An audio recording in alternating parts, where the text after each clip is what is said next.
Dear Joe, nung mailap na mahanap ang saya, someone found me.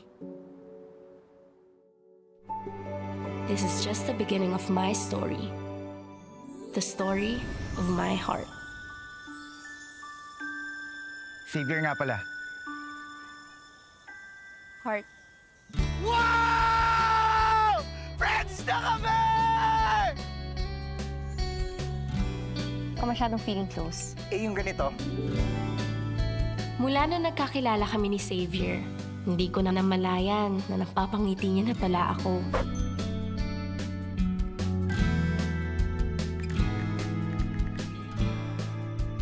Baby girl! Baby girl! Ako pa rin yung #1 fan mo na gandang-ganda sa'yo. Cute ka rin naman na slight, ah.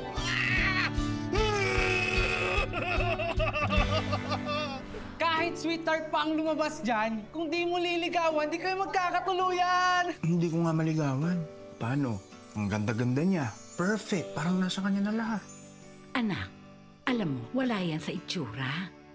It is how you treat a girl.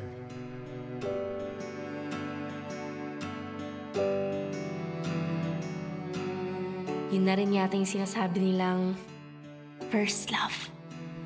Bakit biglang magkausap kayo ni Papa? Uuwi siya dito para sa graduation mo. Tapos, isasabay ka niya pauwi na ng Australia. May paligaw-ligaw pa siya, iiwan niya rin lang naman ako. Wala naman sa distance yun eh. Mahal pa rin kita. Pumikit ka lang pag gusto mo ako makita.